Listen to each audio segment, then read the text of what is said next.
Estaba sentada en el sillón de mi madre, en el velorio de mi padre, cuando Chloe, su segunda esposa, tomó el centro de la sala y anunció con lágrimas falsas: David siempre decía que yo le enseñé a amar de verdad. Esa mentira, dicha frente a todos los que alguna vez amaron a mis padres, fue un puñal en el corazón de la memoria de mi madre y el inicio silencioso de mi rebelión. La injusticia era un veneno lento, y en ese instante sentí que había bebido la última gota que mi cuerpo podía soportar. El aire, espeso con el perfume empalagoso de los lirios, se sintió de pronto asfixiante, como si la propia atmósfera fuera cómplice de la profanación. Chloe se deslizaba entre los grupos de invitados, una pantera de luto vestida de seda negra, su dolor tan impecablemente diseñado como su peinado. Narraba anécdotas que yo sabía falsas, pequeños cuentos que la insertaban en momentos clave de la vida de mi padre, borrando a mi madre, Sara, con la precisión de un censor. Observé a los invitados, hombres y mujeres que habían bailado en la boda de mis padres, que habían celebrado mi nacimiento. Ahora asentían, sus miradas llenas de una lástima mal dirigida, comprando la narrativa de la viuda salvadora. Mi presencia solo servía para legitimar su farsa. La hija resignada que aceptaba el nuevo régimen, validando con mi silencio la usurpación. El verdadero terror se apoderó de mí, no solo por su audacia, sino por la facilidad con que la gente aceptaba su ficción. El poder que emanaba de ella en ese momento era palpable, el poder de quien controla la historia. Mi corazón, un tambor sordo y rebelde en la caja torácica, comenzó a latir con una furia impotente. Sabía que este era el momento que ella había estado esperando, el clímax de su obra. Iba a plantar su bandera en la cima de la montaña de nuestro pasado familiar. Mi cuerpo entero se preparó para el impacto, cada músculo tenso. No era solo el dolor de la pérdida lo que me ahogaba, sino la inminencia de un acto de borrado histórico del que sentía, con una certeza aterradora, que no habría retorno. El malestar era una condición crónica, una fiebre baja que me había acompañado desde el día en que Chloe colgó su abrigo en el perchero del vestíbulo por primera vez. Para evitar la confrontación, para proteger a un padre que veía en ella un remedio para su soledad, había adoptado la sumisión como un mecanismo de supervivencia. Me convertí en una experta en tragarme las palabras, en sonreír cuando quería gritar, en asentir cuando cada fibra de mi ser se rebelaba. Esta paz artificial era una carga pesada, un yugo que yo misma me había colocado sobre los hombros, y cada día se sentía más pesado que el anterior. Mi monólogo interior era un torbellino constante de ira y autodesprecio. Me llamaba cobarde 1000 veces al día, comparándome con la fuerza tranquila de mi madre. El dolor por su muerte nunca se había resuelto, simplemente se había enquistado, cubierto por capas de resentimiento. La caja de cedro que mi padre me confió era mi última fortaleza, el único refugio de la verdad de nuestra familia que Chloe no había tocado.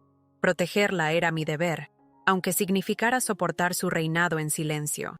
Era lo único que me impedía dudar de mi propia cordura en esa casa de espejos deformantes. Aquella tarde en el velorio, el peso de todos esos años de silencio se volvió insoportable. Cada rincón de la casa me gritaba recuerdos de Sara. Veía su silueta en el jardín de rosales que ella misma había plantado, su sonrisa reflejada en el cristal de la vitrina, y en cada uno de esos lugares sagrados, ahora estaba la marca de Chloe, un jarrón nuevo, un cojín de mal gusto, su risa estridente rebotando en las paredes que antes resonaban con la melodía suave de mi madre. La nostalgia se mezclaba con una rabia fresca y punzante. Anhelaba la catarsis de un grito, la liberación de exponer la farsa, pero una vida de contención era una camisa de fuerza difícil de romper. Mi padre, David, no siempre fue el hombre ciego que Chloe describía. Recuerdo una tarde de otoño, cuando tenía 12 años, y él me llamó a su estudio. Sacó una caja de madera de cedro, simple pero exquisita, y me la entregó. «Elisa», dijo con una seriedad inusual, «aquí dentro está todo lo que importa. Aquí es donde guardo nuestra verdadera historia». Nunca la abrió para mí.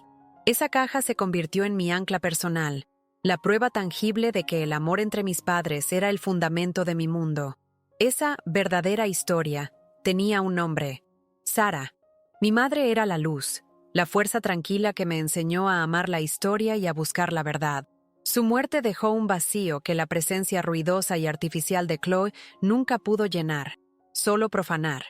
El mundo perdió su color, y yo aprendí a vivir en una paleta de grises, resignada a que el sol nunca volvería a brillar de la misma manera. El único que parecía comprender la profundidad de esa oscuridad era Benjamin, el abogado de la familia, y un amigo leal que había sido testigo de todo. Después de la muerte de mamá, era el único que compartía un recuerdo genuino. Él veía a Chloe con una claridad que mi padre había perdido, aunque su lealtad le impedía hablar. Ben se convirtió en mi único enlace con la verdad incontaminada, y saber que no estaba sola en mi percepción de la realidad era lo único que me impedía dudar de mi propia cordura. La manipulación de Chloe fue una erosión lenta y cruel. Movió el retrato de mi madre a un pasillo oscuro. Para protegerlo, rompió su juego de té de porcelana, con una disculpa tan sentida que acusarla parecía paranoia. Pero el golpe más duro fue descubrir que había donado la biblioteca de mamá. Eran solo libros, dijo, con una sonrisa filantrópica. No eran libros, eran su alma, con anotaciones y flores prensadas que guardaban su esencia. Cada acto era un borrado disfrazado de bondad, una puñalada a mi dignidad. La atmósfera en el velorio se volvía cada vez más sofocante. La actuación de Chloe se intensificaba, alimentada por la deferencia de la multitud. Su dolor parecía crecer en grandilocuencia con cada nuevo invitado que llegaba. Pasó junto a mi sillón y, en lugar de una palabra de consuelo, se inclinó con una sonrisa conspiradora y susurró: «Elisa, querida, ¿podrías ir a la cocina y asegurarte de que el personal saque más copas de champán? La gente parece sedienta». No fue una petición, fue una orden envuelta en seda, un recordatorio público de mi nuevo estatus en la jerarquía de la casa. Me relegaba al papel de una empleada. La humillación fue aguda y precisa, diseñada para ser vista por quienes estaban cerca. Sentí cómo el color subía a mis mejillas, una mezcla de vergüenza y una ira creciente. Observé cómo se acercaba a uno de los socios más antiguos y respetados de mi padre, un hombre que me había conocido desde que era una niña. Con una mano delicada en su brazo, Chloe bajó la voz, pero no lo suficiente como para que yo no pudiera oírla. «Él estaba tan perdido antes de que yo llegara, Frank», dijo, su voz un murmullo de falsa confidencialidad. Me confesó tantas veces que sentía que su vida había perdido todo propósito. Me alegra haberle podido dar algunos años de verdadera felicidad. La mentira era tan audaz, tan insultante para la memoria de la vida vibrante que mis padres habían construido juntos, que me dejó sin aliento. El socio, un hombre de negocios, simplemente asintió, su rostro una máscara de incomodidad. La situación empeoraba porque nadie la desafiaba. La presión en mi pecho se convirtió en un dolor físico, una banda de hierro que me apretaba las costillas. Me sentía atrapada en una pesadilla de la que no podía despertar. Cada mentira que contaba era un ladrillo más en el muro que me separaba de mi propio pasado, de mi propia identidad. Miré desesperadamente a mi alrededor, buscando un aliado, pero solo encontré un mar de rostros que reflejaban compasión por la viuda o una educada indiferencia. La soledad en esa habitación llena de gente era absoluta. Estaba defendiendo un reino invisible. La escalada del conflicto no era una batalla abierta, sino una guerra psicológica de desgaste, y sentía que mis defensas estaban a punto de desmoronarse. Y entonces, como una directora de orquesta que pide el crescendo final, Chloe levantó su copa, el cristal tintineando suavemente para llamar la atención.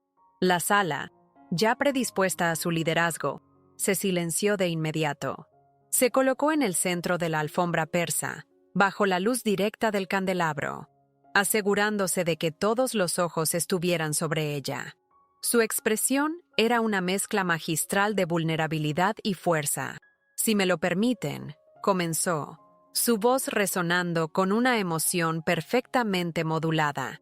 «Quisiera compartir algo increíblemente personal, un regalo que David me dio y que atesoraré por siempre». Hizo una pausa dramática. «Una noche», me confesó, que nunca había entendido el verdadero significado del amor. Hasta que me conoció a mí, la frase, letal en su simplicidad, quedó suspendida en el aire, un misil verbal que dio en el blanco de mi corazón y lo hizo pedazos. Esa única frase fue el obstáculo insuperable, la fortaleza que Chloe construyó para asegurar su victoria. No era una simple mentira, era una bomba de aniquilación histórica. Al pronunciarla, no solo se coronaba a sí misma como el amor supremo en la vida de mi padre, sino que, con una crueldad retrospectiva, declaraba que todo lo anterior había sido un fraude. 30 años de matrimonio, las risas, las luchas, los triunfos, los hijos, todo quedaba reducido a un prólogo sin sentido. Sentí cómo la sangre huía de mi rostro, un frío glacial extendiéndose por mis venas. El mundo pareció inclinarse sobre su eje. El ruido de la sala se desvaneció en un zumbido distante. Cualquier ambigüedad que pudiera haber albergado sobre el carácter de Chloe se evaporó en ese instante. Esto no era el acto de una mujer insegura buscando validación. Era el movimiento calculado de una conquistadora despiadada. Su objetivo no era compartir un recuerdo tierno. Era reclamar el territorio, plantar su bandera y salar la tierra para que nada del antiguo régimen pudiera volver a crecer. Su egoísmo era tan vasto que no le importó ejecutar a la memoria de una mujer muerta frente a su única hija. Y en ese momento de triunfo cruel, me di cuenta de que mi silencio ya no era una opción, un impulso primario, un rugido surgido de las profundidades de mi ser, me urgió a ponerme de pie. La imagen de mí misma gritando, ¡mentirosa!, con toda la fuerza de mis pulmones pasó por mi mente como un relámpago. Las palabras, una mezcla hirviente de verdad y furia, subieron por mi garganta como lava. Sentí mis músculos tensarse, mis manos convertirse en puños. Pero entonces, la parálisis de una vida de contención me sujetó a la silla. La hija obediente libró una batalla desesperada contra la guardiana herida. Mientras la sala aplaudía cortésmente la conmovedora revelación de Chloe, crucé una mirada con Benjamin. Se acercó discretamente, su rostro una máscara de indignación controlada, y susurró, «No dejes que gane, Elisa. La verdad está contigo». Ese empujón fue el combustible que necesitaba para romper mi silencio autoimpuesto. Sus palabras rompieron el hechizo de mi miedo. Mi mente, siempre analítica, dejó de calcular las consecuencias sociales y empezó a trazar un plan de batalla. El escándalo ya no me importaba. Ser tachada de histérica me parecía un precio pequeño a pagar por la verdad. La experta manipulación de Chloe ya no me intimidaba, porque estaba a punto de enfrentarla no con emoción, sino con hechos. La pregunta ya no era si debía actuar, sino cómo. El apoyo de Benjamin me recordó que no estaba sola en mi percepción de la realidad, que no estaba loca. El dilema moral se resolvió con una claridad brutal. Mi deber no era hacia la comodidad de los invitados, sino hacia la integridad de la memoria de mi madre. Tragarme este último veneno no sería un acto de paz, sino el acto final de rendición. Sentí como la cuerda de mi autocontrol no se rompía, sino que se transformaba en un alambre de acero. Estaba en un punto sin retorno, pero en lugar de caer al vacío, sentí que me crecían alas. Iba a luchar, pero no a su manera, con gritos y escenas. Iba a luchar a mi manera, con lógica, con pruebas y con la fría y cortante fuerza de la verdad documentada. Me levanté con una discreción que me costó un esfuerzo sobrehumano y me abrí paso hasta mi tía Carol, la hermana mayor de mi padre. Me incliné hacia ella, mi voz un susurro urgente. «Tía Carol», le supliqué, «lo que acaba de decir Chloe no es verdad. Papá adoraba a mamá. Esto no es justo». Esperaba una chispa de indignación en sus ojos, un gesto de solidaridad. Pero su expresión no era de indignación, sino de una profunda y agotada resignación. Puso una mano sobre mi brazo. «Elisa, mi niña», dijo, su voz teñida de piedad. «¿Qué importa ya todo esto? No es el momento ni el lugar. Por el amor de Dios, déjalo estar. No hagas una escena». Sus palabras, dichas con la intención de apaciguar, fueron la bofetada final. No solo se negaba a defender la verdad, sino que me pedía activamente que fuera cómplice de la mentira en nombre de la comodidad social. Me di cuenta de que no solo luchaba contra la malicia de Chloe, sino también contra la apatía de los demás. La confrontación ya no era una opción, era una necesidad. La afirmación de Chloe de que mi padre nunca había entendido el verdadero significado del amor no fue solo una mentira, fue el golpe de gracia que demolió el último pilar de mi pasividad. En el silencio que siguió, algo dentro de mí se fracturó de manera irrevocable. No fue un quiebre de debilidad, sino uno de liberación, como el hielo que se agrieta para dejar fluir el río. La resignación se desintegró, evaporándose en una oleada de claridad fría. Mi silencio no era respeto, era traición. Mi pasividad no era paz, era complicidad. La historiadora en mí, esa parte entrenada para defender la verdad, despertó de un largo letargo. La transición fue instantánea. La hija afligida desapareció, y en su lugar se alzó una archivista con una misión: salvar un registro histórico de la aniquilación. Este despertar fue un descubrimiento impactante sobre mi propia resiliencia. El dolor no me había destruido, me había estado templando. Cada humillación, cada mentira, se había acumulado no como una carga, sino como combustible. En ese instante, todo ese combustible entró en ignición. La casa, la fortuna, la opinión de los invitados. Todo se volvió insignificante, polvo. Solo importaba la verdad. La narrativa de Chloe no podía permitirse que se solidificara. Una calma sobrenatural, una quietud gélida, descendió sobre mí, desplazando la tormenta de angustia. Era la serenidad de un estratega que ve el tablero completo y sabe cuál es el único movimiento ganador. Y entonces, el recuerdo de la caja de madera de cedro emergió de las profundidades de mi mente, no como una imagen nostálgica, sino como una directiva. Aquí es donde guardo nuestra verdadera historia. Las palabras de mi padre resonaron en mi conciencia como una instrucción clara. La prueba definitiva no residía en los recuerdos subjetivos de la gente, estaba en la caligrafía de mi padre. El descubrimiento de mi propia capacidad para la acción fue la revelación más profunda. La víctima había muerto y renacido como estratega. El plan comenzó a ensamblarse en mi mente con la fría y metódica precisión de un académico. La batalla no se ganaría con un grito, sino con una lectura. Mi reacción fue una transformación silenciosa y profunda. La fuente interna de lágrimas se secó. La niebla del duelo se disipó, revelando un paisaje de propósito claro y afilado. Me puse de pie. No fue un salto impulsivo, sino un movimiento lento, deliberado. Sentí las miradas curiosas sobre mí, pero las ignoré.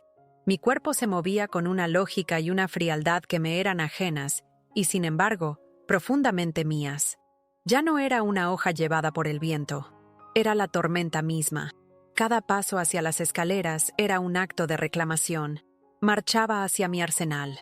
Subí la escalera principal, mis pasos resonando en la madera, un ritmo constante que era el latido de mi nueva resolución. Me dirigía al estudio de mi padre, el único espacio que Chloe no había logrado conquistar. Dentro del estudio, el aire olía a cedro, cuero y el polvo de los siglos.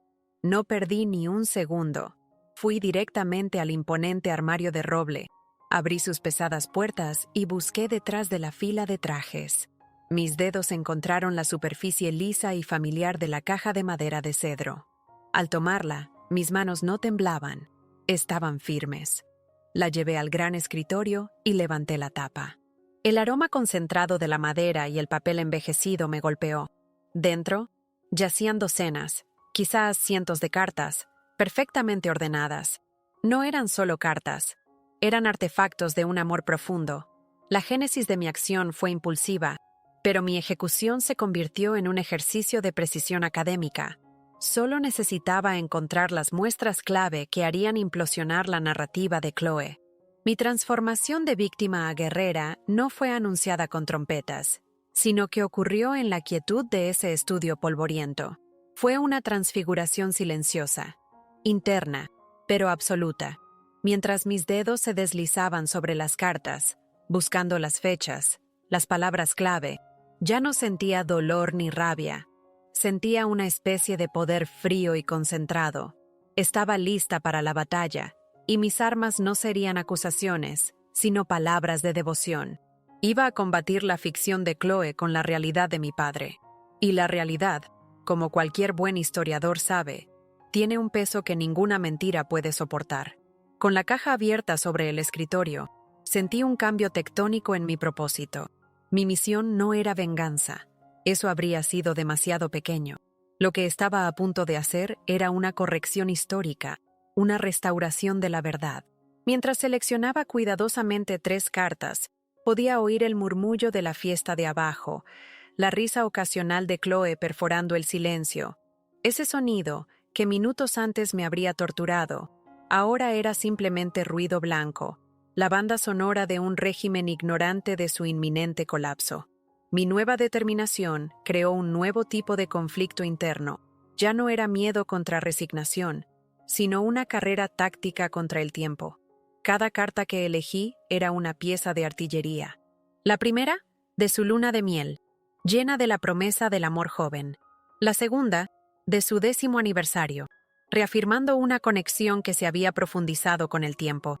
Y la tercera, escrita apenas un año antes de la muerte de mi madre, donde mi padre le agradecía por ser su ancla, su faro y su hogar. Estas no eran simples cartas de amor, eran la cronología de una devoción inquebrantable, la antítesis perfecta de la mentira de Chloe. En medio de mi planificación, surgió una duda moral. Al exponer estas palabras tan íntimas, ¿no estaba traicionando la confianza de mi padre? La respuesta llegó con una claridad que me tranquilizó el alma. No estaba traicionando al hombre que había escrito estas cartas. Estaba defendiéndolo.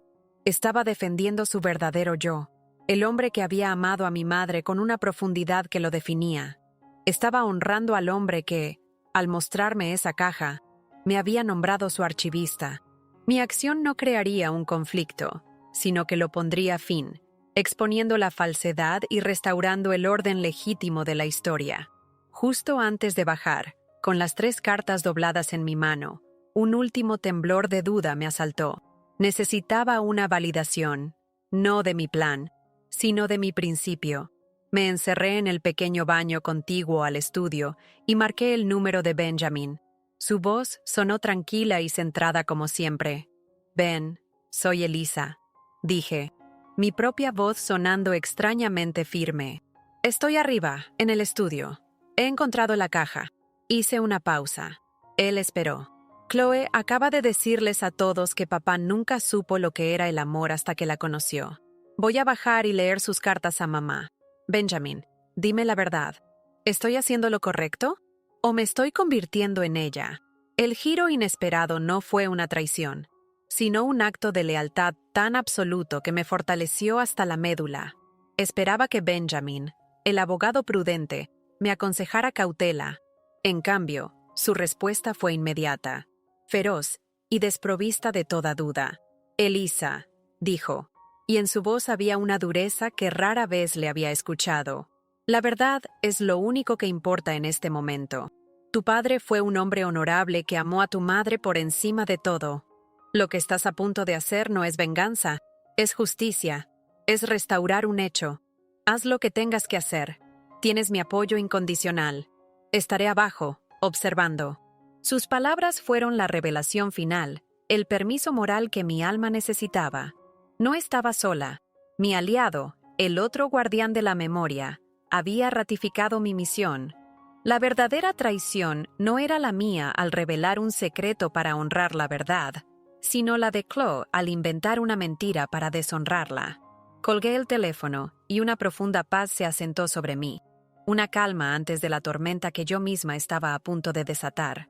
Ahora, armada con la verdad documentada y el respaldo inquebrantable de la única persona cuya opinión me importaba, estaba lista. Bajé la mirada a las cartas en mi mano. Estaba lista para el enfrentamiento. Bajé las escaleras, no como la hija afligida, sino como una ejecutora de la verdad. Cada paso era deliberado, silencioso. Esperé un momento de calma y entonces hablé. Mi voz no fue un susurro, sino un tono claro y sereno que cortó el aire. «Disculpen», dije, y la sorpresa de oír mi voz provocó un cese inmediato de todo murmullo. Si me lo permiten, a mí también me gustaría compartir un recuerdo de mi padre. Vi el destello de irritación en los ojos de Chloe. Caminé hacia el centro de la habitación, reclamando el espacio que ella había profanado. Mi padre era un hombre de palabras escritas, un hombre que sentía profundamente y que, afortunadamente para la historia, documentó esos sentimientos. Desplegué la primera carta. Esta es una carta que le escribió a mi madre, Sara, durante su luna de miel en Roma, en 1978. Leí un pasaje sobre cómo ver la Capilla Sixtina a través de los ojos de Sara. Le hizo comprender que la verdadera obra de arte estaba a su lado. La confrontación no era un ataque, era una exhibición de pruebas. Vi la confusión florecer en los rostros de los invitados. La primera grieta en la armadura de Chloe. Sin pausa, desplegué la segunda y luego la tercera carta, leyendo pasajes que cronometraban una devoción inquebrantable, culminando con la última. Sara, mi amor, eres y siempre serás mi ancla, mi faro y mi hogar. No sé quién sería yo sin ti. Terminé de leer y doblé la carta lentamente. El silencio en la sala era de revelación. Después de leer la última carta, miré a Chloe directamente a los ojos y dije con calma, esto es lo que mi padre sentía de verdad. Tu historia, Chloe, no tiene lugar aquí. La historia, documentada y verificada, había ganado. Las consecuencias de mis palabras no fueron un estallido, sino una onda de choque silenciosa. El murmullo que finalmente se levantó no fue de chisme, sino de un entendimiento colectivo. Vi a los viejos amigos de mis padres intercambiar miradas significativas. La narrativa de Chloe se había evaporado. La decepción, fría y cortante, se desvió de mí y se fijó directamente en ella. Su rostro, que había sido una máscara de dolor elocuente, ahora era una tela en blanco de shock puro, sus labios entreabiertos, su mirada fija en mí con furia impotente. Había sido desenmascarada por la evidencia. Mi tía Carol se acercó, sus ojos llenos de lágrimas de arrepentimiento. Tenías razón, Elisa, susurró. Esa pequeña absolución fue una victoria inmensa. Chloe, sintiendo que el terreno se desmoronaba, hizo un último y desesperado intento de represalia. Siseó en voz baja. ¿Cómo te atreves? Pero su indignación sonaba hueca. La gente a nuestro alrededor retrocedió sutilmente, creando un vacío a su alrededor, aislándola en el centro de su propia mentira expuesta. Enfrentar esas consecuencias fue como respirar aire puro. El miedo al juicio social se reveló como un tigre de papel. En lugar de ser vista como la hija vengativa, vi en los ojos de los demás un nuevo respeto. Me veían como la defensora del legado. Chloe había perdido la batalla más importante, la batalla por la narrativa, y al perderla, lo había perdido todo. Su intento de contraataque solo sirvió para resaltar su desesperación, haciéndola parecer no solo fraudulenta, sino patética. Justo en la cima de mi triunfo, una punzada helada de duda me atravesó. ¿Qué había hecho? Había tomado las expresiones más íntimas del amor de mi padre y las había convertido en armas. Por un instante, me sentí igual que Chloe, una manipuladora. La noche oscura del alma me cayó encima en medio de esa sala abarrotada. Miré el rostro descompuesto de Chloe y, en lugar de la satisfacción de la victoria, sentí una profunda tristeza por todo el asunto, por la soledad de mi padre, por la inseguridad de Chloe, por mi propio dolor que me había llevado a este acto extremo. Mis ojos buscaron a Benjamin a través de la multitud. Su expresión era solemne, pero sus ojos estaban llenos de un respeto inquebrantable. Me dio un lento y casi imperceptible asentimiento. Ese pequeño gesto fue el ancla que me impidió ahogarme en mi propia duda. Me recordó mi propósito original. No lo había hecho por odio, sino por amor a la verdad. No para herir, sino para sanar un registro histórico que estaba siendo mutilado. La conexión empática no vino de los demás, sino de mi propio interior, cuando logré perdonarme por los medios que había utilizado. Esa casi ruptura con mi propia moralidad se solidificó en una nueva forma de fuerza. La duda no desapareció, sino que se integró, dándome una comprensión más matizada. La vulnerabilidad que sentí no fue un signo de debilidad, sino el último estertor de la vieja Elisa. Al enfrentar esa duda y superarla, acepté la complejidad de mi acto y me adueñé de él por completo. Justo antes de encontrar mi fuerza definitiva, me permití sentir la profunda ambigüedad de la vida real, y eso, paradójicamente, me hizo más fuerte. Y entonces, como un sol que atraviesa las nubes, la epifanía fue deslumbrante. Todo este tiempo había estado atrapada en un marco equivocado. No se trataba de la herencia, ni de la casa, ni siquiera de humillar a Chloe. Se trataba de la soberanía sobre la historia, sobre el alma de mi familia. Miré a Chloe, que ahora me observaba con los ojos entrecerrados, llenos de un odio impotente. Y por primera vez, al mirarla, no sentí nada. Ni miedo, ni rabia, ni siquiera lástima. Era simplemente irrelevante. Su poder sobre mí se había desvanecido. En ese chispazo de nueva y poderosa comprensión, encontré las palabras finales. No eran para la audiencia, eran para ella. Un acto final de liberación. Me acerqué un paso más, mi voz ahora baja, tranquila, pero con un filo que podía cortar el diamante. «Puedes quedarte con la casa», le dije, mi tono desprovisto de toda emoción. «Puedes quedarte con cada centavo del dinero y con cada objeto que hay en estas paredes». Hice una pausa. «Pero su historia», continué, mirándola directamente a los ojos. «Su verdad. Esa es mía. Y nunca, nunca estará a la venta». Esa fue la verdadera declaración de Victoria. Con esas palabras, no solo reclamé mi herencia intangible, sino que la despojé de su única motivación real. Podía poseer las cosas, pero yo poseía el significado. La epifanía fue poderosa. La verdadera riqueza no reside en los activos materiales, sino en las verdades inmateriales que elegimos defender. Sin decir una palabra más, me di la vuelta. Ignoré las miradas, los susurros. Caminé con la espalda recta hacia la puerta principal y la abrí, dejando atrás un reino de posesiones vacías. La decisión crucial de mi vida se tomó en el umbral de aquella puerta. Al cruzarlo y sentir el aire fresco de la noche de Boston en mi rostro, fue como si emergiera de un océano en el que había estado conteniendo la respiración durante años. Exhalé, y con ese aliento se fue el peso de la resignación y del dolor no expresado. No miré hacia atrás. No había nada para mí en esa casa, excepto fantasmas y mentiras. Dejar atrás la fortuna y la casa en la que crecí no se sintió como una pérdida, sino como el acto más liberador de mi existencia. La ejecución de mi plan culminó con este paso definitivo hacia la autoposesión. Estaba tomando el control total de mi narrativa. Mientras caminaba por el largo camino de entrada, escuché el sonido sólido de la gran puerta de roble cerrándose a mi espalda. No fue un portazo, sino un cierre definitivo. Por primera vez en casi una década, no me sentía definida por mi relación con mi padre, mi madre o Chloe. Me sentía definida solo por mí misma. La herencia, que legalmente ahora pertenecía por completo a la mujer que había intentado borrarme, perdió todo su poder sobre mí. Había asegurado el único legado que importaba, la integridad de la memoria. La sensación de poder que me invadía no era eufórica ni vengativa. Era una paz profunda, tranquila y expansiva.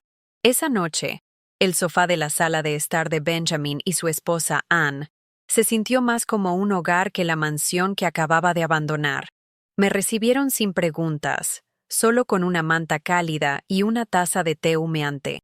Sentada allí, en la seguridad de su amistad, sentí el profundo agotamiento de la batalla.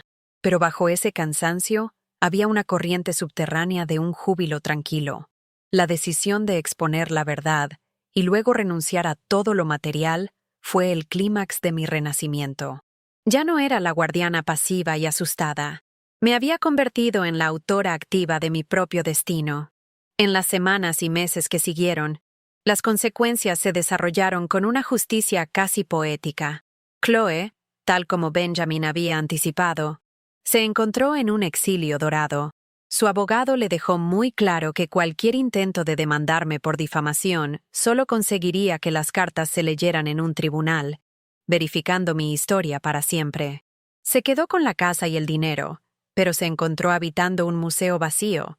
Los amigos y socios, ahora conscientes de su carácter, se distanciaron cortésmente. Sus invitaciones fueron declinadas, sus llamadas devueltas con tardanza. Se convirtió en lo que más temía, una mujer rica pero irrelevante, una reina solitaria. Además de su aislamiento social, Chloe enfrentó un revés financiero inesperado. Los socios de mi padre, alertados por la confrontación pública y desconfiando de su carácter, iniciaron una discreta auditoría de los gastos de los últimos años. Descubrieron inconsistencias y extravagancias que rayaban en el fraude, lo que llevó a la congelación de una parte significativa de los fondos que ella ya consideraba suyos. Su castillo de riqueza, construido sobre cimientos de manipulación, comenzó a desmoronarse, dejándola cada vez más sola en una jaula de oro que ella misma había construido. Mientras tanto, mi florecimiento fue un proceso orgánico y silencioso.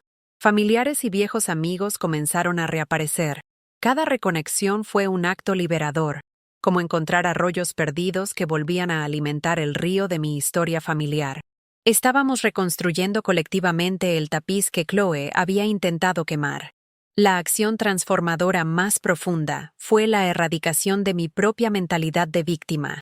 Me di cuenta de que al renunciar a una herencia envenenada, había reclamado algo infinitamente más valioso: mi voz, mi paz mental y mi libertad. El verdadero proceso de reconciliación no tuvo nada que ver con Chloe. Fue un viaje interno. Con la ayuda de la terapia y largas conversaciones con Benjamin, logré separar al padre que amaba del hombre herido que había tomado decisiones equivocadas al final de su vida. Pude perdonar su debilidad sin traicionar el legado de mi madre. Este distanciamiento emocional del trauma me permitió establecer, por primera vez en mi vida, límites firmes y saludables. Aprendí el poder simple y revolucionario de la palabra no. Comencé a aplicarla a cualquier situación que amenazara mi recién descubierta paz interior. La reconciliación más conmovedora fue con los miembros de mi familia que se habían visto atrapados en el medio. Mi tía Carol me invitó a su casa una tarde y me ofreció una disculpa completa y sin excusas. Debí haberte defendido, Elisa. Dejé que la conveniencia se interpusiera en el camino de lo correcto. Por favor, perdóname. Sus palabras sinceras sanaron una herida profunda. Acepté su disculpa, y al hacerlo, cerramos ese doloroso arco emocional. Estábamos reconstruyendo nuestra relación sobre una nueva base de honestidad. Mi amistad con Benjamin y Anne se convirtió en el pilar de mi nueva vida. Ya no era el amigo de la familia que me cuidaba, sino un verdadero compañero de viaje. Me ayudaron a encontrar un pequeño apartamento y a navegar por la logística de empezar de cero, pero su verdadero regalo fue su fe inquebrantable en mí. El cierre de estos arcos emocionales no significó un borrón y cuenta nueva, sino una integración. El pasado ya no era una herida abierta, sino una cicatriz que contaba una historia de supervivencia y crecimiento. Varios meses después, la mujer que se miraba en el reflejo de la ventana de una modesta oficina en el centro de Boston era alguien a quien apenas reconocía, y me encantaba. Mi vida, liberada del drama familiar, había encontrado un propósito que se extendía mucho más allá de mi propia historia. La dolorosa experiencia de defender la memoria de mi madre me había transformado de una guardiana pasiva a una defensora activa de todas las historias en riesgo de ser olvidadas.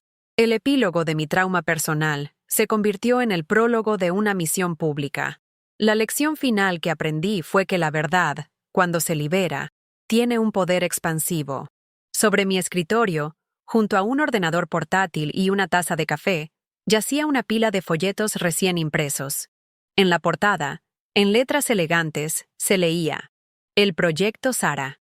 Había canalizado la pequeña herencia que mi madre me había dejado directamente a mí en la creación de una fundación sin ánimo de lucro. Su misión: ayudar a individuos y familias a preservar sus historias personales a través de la digitalización de cartas y fotos, la grabación de testimonios orales y la impartición de talleres de escritura de memorias. Había convertido un acto de defensa personal en un servicio público, creando un santuario para las narrativas frágiles. Mi final feliz no fue un romance de película ni la recuperación de una fortuna. fue algo mucho más profundo y duradero, el descubrimiento de mi propio poder y mi propósito en el mundo. La reflexión final llegó una tarde lluviosa, mientras ayudaba a un anciano a escanear una caja de cartas de amor escritas a su esposa durante la Segunda Guerra Mundial. Vi las lágrimas en sus ojos mientras releía las palabras de su juventud, y sentí una oleada de profunda gratitud. El camino había sido brutal, pero el renacer había sido glorioso. Había transformado el veneno en antídoto. Y en el acto de ayudar a otros a salvar sus historias, salvé la mía propia, encontrando una paz y una satisfacción completas. Fin de la historia.